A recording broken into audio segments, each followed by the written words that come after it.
Thank you to all swimmers who took part in today's meet, the announcer's voice crept through the noise of everyone else's in the gymnasium. Nobody really cared enough to listen. The parents were busy packing up, and us kids were far more concerned about what was for dinner or who could sleep over. The announcer was just a voice, simply another noise. In such a chaotic place, most people have become accustomed to ignoring, especially after an 8-hour swim meet.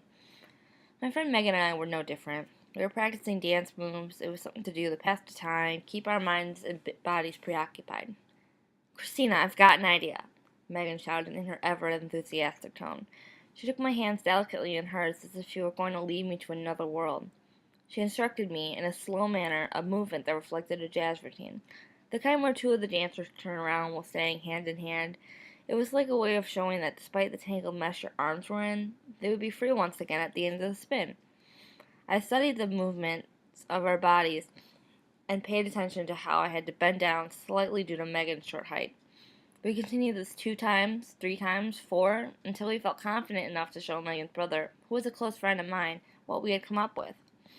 We joined hands and spun around, except this time our hands did not become free.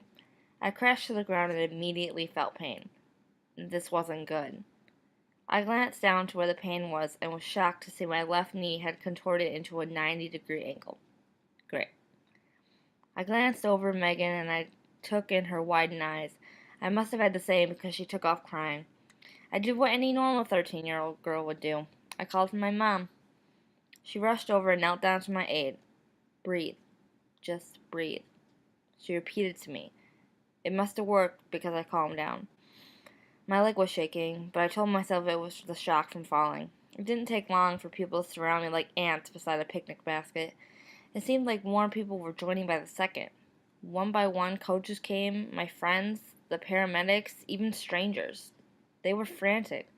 My friends were asking me if I was okay, while the paramedics were attempting to figure out what happened.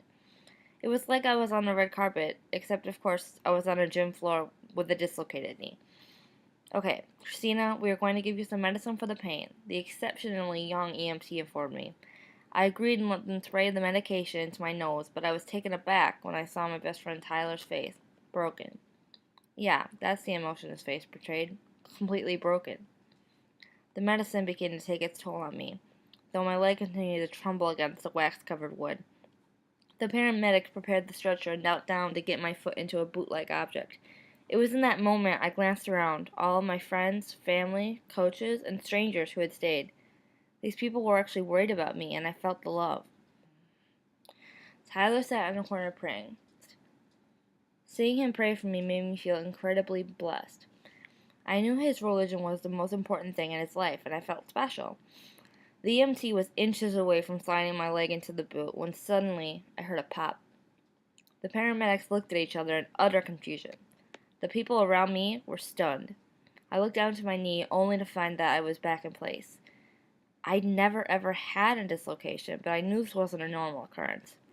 Nevertheless, I was taken to the hospital and was told my knee was indeed in place. Everything played out like clockwork. I received x-rays, more pain medication, a splint, crutches. None of that was new to me. However, I thought about Tyler's prayer.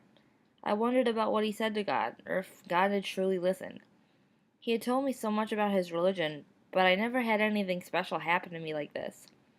Prior to this day, I had struggled with my faith. I suppose there were just too many voices, and I couldn't focus on the most important one.